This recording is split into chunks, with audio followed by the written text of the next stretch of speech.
अस्सलामु अलैकुम वरहमतुल्लाहि वबरकातुहू नहमदुहू व नुसल्ली अला रसूलिहिल करीम अम्मा बाद फ़अऊज़ु बिल्लाहि मिनश शैतानिर रजीम बिस्मिल्लाहिर रहमानिर रहीम।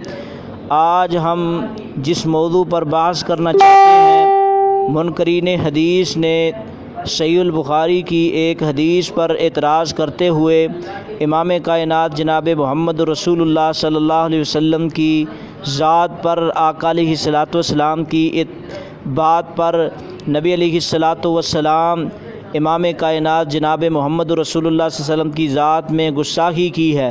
सही बुखारी में एक हदीस है, हदीस नंबर 1093 है। सहीहुल बुखारी की हदीस नंबर 1093 है, जिसमें हज़रत मोहम्मद रसूलुल्लाह सल्लल्लाहु अलैहि वसल्लम के सामने किसी शख्स ने कहा कि फ़लाँ शख्स जो है वो दिन चढ़े तक सोया रहा है। फ़लाँ शख्स, एक शख्स दिन चढ़े तक वो सोया रहा है, सूरज निकल गया है, वो नहीं उठा। तो इमाम कायनात जनाब मोहम्मद रसूलुल्लाह सल्लल्लाहु अलैहि वसल्लम ने फरमाया कि शैतान इसके कानों में पेशाब कर गया था, शैतान इसके कामों में पेशाब कर गया था, इसलिए वो सोया रहा। शैतान इसके कानों में पेशाब था, इसलिए वो सोया रहा। तो ये सहीहुल बुखारी की हदीस है। सहीहुल बुखारी अबवाबुत तहज्जुद और इसी तरह हदीस नंबर 1093 है, और सही मुस्लिम किताब सलातिल मुसाफिरीन हदीस नंबर 774 है। और इस हदीस के तर्जमे में भी बरक साहब ने हदीस के तर्जमे में भी काफ़ी गड़बड़ की है, जिस वजह से इस पर एक इतराज़ वारद करता है।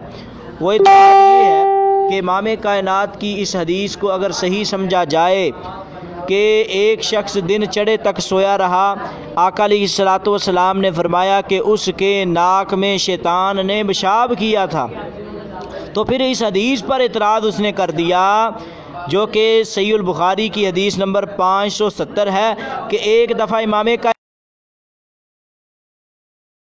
हदीस को सही समझा जाए, जिस हदीस में आता है कि एक शख्स दिन चढ़े तक सोया रहा, आका अलैहिस्सलाम ने फरमाया उसके नाक में शैतान ने पेशाब किया है। अगर इस हदीस को समझा जाए तो इस हदीस का जवाब कैसे दोगे अहलुल हदीस? हदीस में आया आता है कि एक दफ़ा इमाम कायनात भी दिन चढ़े तक सोए रहे थे। इसका जवाब कैसे दोगे? इस इतराज़ का जवाब ये है कि वो शख्स फ़र्द नमाज पढ़े बगैर सो गया था।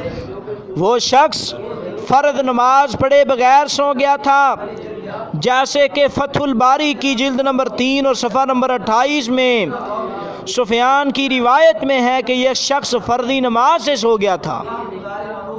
जिस तरह के सही इब्न हिब्बान जिल्द नंबर 6 सफ़ा नंबर 302 और हदीस नंबर 2562 है। और ये बात याद रखना कि उसने इशा की नमाज नहीं पढ़ी थी, और बुखारी के ये लफ्ज़ हैं कि माज़ाला नाइमन हत्ता अस्बहा, वो सुबह तक सोया रहा। तो हज़रत अलैहिस्सलातु वस्सलाम पर इतराज़ करते हो कि अगर उसको माना जाए सही, तो फिर नबी अलैहिस्सलाम ने जो सोए हैं, तो इसका मतलब ये साबित करना चाहते हैं मुनकरीन हदीस के नऊज़ुबिल्लाह इमाम कायनात के नाक में भी शैतान जो है वो पेशाब कर गया था। ये बात गलत है, क्योंकि हज़रत सल्लल्लाहु अलैहि वसल्लम ने तो इशा की नमाज़ पढ़ी थी और सुबह की नमाज से गफलत हो गई थी। इस जगह इशा की नमाज मुराद है। फिर रसूलुल्लाह सल्लल्लाहु अलैहि वसल्लम की हालत और उस शख्स की हालत में फ़र्क है। वो शख्स ऐसे वक्त में सोया कि जिस वक्त में सोना ममनू था, और इशा की नमाज अमदन उसने छोड़ दी थी। हज़रत सल्लल्लाहु अलैहि वसल्लम उस वक्त सोए जिस वक्त सोने की इजाज़त है, और हज़रत बिलाल को बतौर निगहबान मुकर्रर भी किया, मगर सब पर नींद ऐसी गालिब आई कि दिन चढ़े उठे। तो ये सोना इख्तियारी मामला ना था।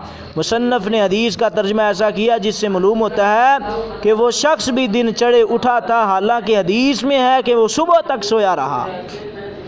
तो मुनकरीन हदीस के इतराज़ हम दे चुके हैं। मुनकरीन हदीस ने जो इस हदीस पर एतराज़ किया कि अगर ये माना जाए कि आका अलैहिस्सलाम ने फरमाया कि एक शख्स सोया रहा, उसके नाक में शैतान ने यानी कि पेशाब किया था, तो फिर ये कहना तो नबी सल्लल्लाहु अलैहि वसल्लम भी एक दिन चढ़े सोए रहे, उस नबी के सोने में फ़र्क है। क्यों? पहला फ़र्क वो ईशा की नमाज के बगैर सोया, नबी ईशा की नमाज पढ़ के दा। दूसरा वो आम शख्स है, नबी ख़ास शख्स हैं। और एक रिवायत में ये भी आता है शैतान इमाम कायनात जनाब मोहम्मद रसूलुल्लाह सल्लल्लाहु अलैहि वसल्लम पे हमला नहीं कर सकता। वो हदीस भी सही है, ये हदीस भी सही है, उसको भी माना जाएगा और इसको भी तस्लीम किया जाएगा।